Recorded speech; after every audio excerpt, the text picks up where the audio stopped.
perihal pemain naturalisasi kita yang akan naturalisasi. Dia kan salah satu dari 3 pemain yang sedang dinaturalisasikan, diupayakan untuk masuk jadi warga negara Indonesia dan akan diambil sumpah, kemudian akan memperkuat. Ada 3 total semua. Nah, keterangan sudah dilakukan. Ya. Menpora Pak Zainuddin Amali sudah mengatakan bahwa dia dalam proses, karena reses sudah sampai di DPR, katanya sudah 3 sudah masuk, karena presiden ini sudah mengiyakan, sudah menyetujui tanda tangan 3 pemain yang saya sebut tadi. Akhirnya keluar berita resmi dari PSSI bahwa ini adalah hal yang terbaik. Pemain yang diincar pemain itu, pemain naturalisasi yang cocok. Gue setuju, gue rasa kalau lu punya darah Indonesia, lu punya hak ya, jadi nggak ada yang bisa melarang itu. Anggota exco enggak, siapa tidak ada, karena mereka ya emang undang-undangnya begitu. Lu punya keturunan darah Indonesia, lu harus, lu boleh berhak. Hak lu dan kewajiban lu sama dengan orang Indonesia aslinya lah.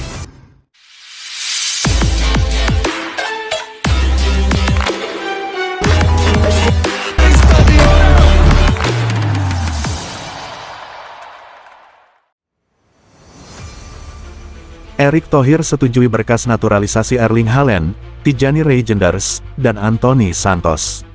Kabar mengejutkan kembali datang dari dunia sepak bola nasional.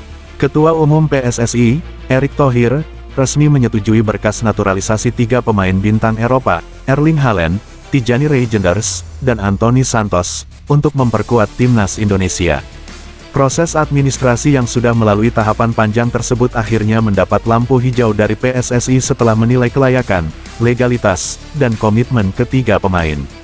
Erick Thohir menegaskan bahwa langkah ini merupakan bagian dari strategi besar agar Indonesia bisa bersaing di level dunia. Kita ingin timnas Indonesia punya fondasi kuat. Kehadiran pemain-pemain kelas dunia ini bukan hanya menambah kualitas skuad, tetapi juga membawa pengalaman besar yang bisa menular ke pemain lokal, ujar Erick Thohir dalam konferensi pers. Pemain kelas dunia untuk Garuda, Erling Haaland, striker andalan Manchester City, dikenal sebagai mesin gol paling menakutkan di Eropa. Kehadirannya diyakini akan menjadi senjata utama timnas dalam menghadapi kualifikasi Piala Dunia. Tijani Reijnders, gelandang kreatif AC Milan, akan menambah kekuatan lini tengah dengan visi permainan dan akurasi umpannya. Anthony Santos, winger cepat asal Manchester United, bakal memberikan variasi serangan dengan kelincahan dan skill individunya. Reaksi publik dan dukungan supporter. Berita ini langsung disambut heboh oleh pecinta sepak bola tanah air. Tagar-tagar Garuda World-Class mendadak menjadi trending di media sosial. Banyak yang tidak percaya bahwa nama-nama besar seperti Haaland, Reijnders, dan Anthony kini benar-benar akan berseragam merah putih. Supporter timnas menyebut langkah ini sebagai revolusi sepak bola Indonesia. Selain itu, dukungan juga mengalir dari berbagai kalangan, termasuk mantan pemain nasional yang menilai kehadiran mereka bisa mempercepat perkembangan sepak bola Indonesia. Langkah selanjutnya, setelah berkas disetujui Erick Thohir, proses kini memasuki tahap akhir yakni menunggu pengesahan dari pemerintah dan FIFA.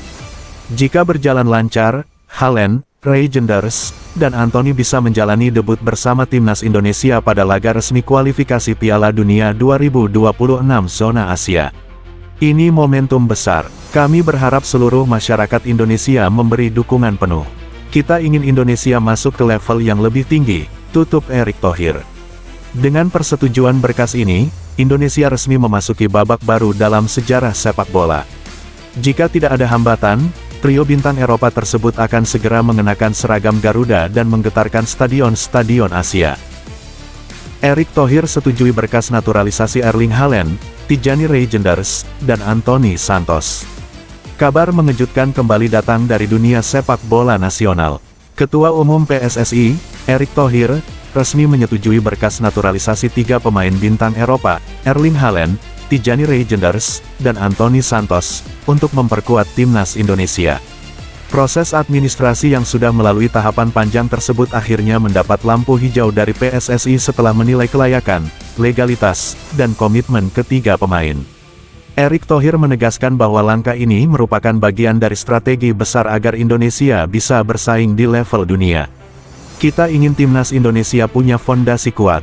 Kehadiran pemain-pemain kelas dunia ini bukan hanya menambah kualitas skuad, tetapi juga membawa pengalaman besar yang bisa menular ke pemain lokal, ujar Erick Thohir dalam konferensi pers.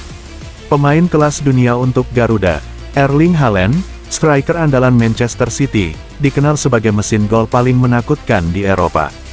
Kehadirannya diyakini akan menjadi senjata utama timnas dalam menghadapi kualifikasi Piala Dunia. Tijani Reijnders, gelandang kreatif AC Milan, akan menambah kekuatan lini tengah dengan visi permainan dan akurasi umpannya. Anthony Santos, winger cepat asal Manchester United, bakal memberikan variasi serangan dengan kelincahan dan skill individunya. Reaksi publik dan dukungan supporter. Berita ini langsung disambut heboh oleh pecinta sepak bola tanah air. Tagar-tagar Garuda World Class mendadak menjadi trending di media sosial. Banyak yang tidak percaya bahwa nama-nama besar seperti Haaland, Reijnders, dan Anthony kini benar-benar akan berseragam merah putih. Supporter timnas menyebut langkah ini sebagai revolusi sepak bola Indonesia. Selain itu, dukungan juga mengalir dari berbagai kalangan, termasuk mantan pemain nasional yang menilai kehadiran mereka bisa mempercepat perkembangan sepak bola Indonesia. Langkah selanjutnya, setelah berkas disetujui Erick Thohir, proses kini memasuki tahap akhir yakni menunggu pengesahan dari pemerintah dan FIFA. Jika berjalan lancar, Haaland, Reijnders, dan Anthony bisa menjalani debut bersama timnas Indonesia pada laga resmi kualifikasi Piala Dunia 2026 zona Asia. Ini momentum besar. Kami berharap seluruh masyarakat Indonesia memberi dukungan penuh. Kita ingin Indonesia masuk ke level yang lebih tinggi, tutup Erick Thohir. Dengan persetujuan berkas ini, Indonesia resmi memasuki babak baru dalam sejarah sepak bola. Jika tidak ada hambatan, trio bintang Eropa tersebut akan segera mengenakan seragam Garuda dan menggetarkan stadion-stadion Asia.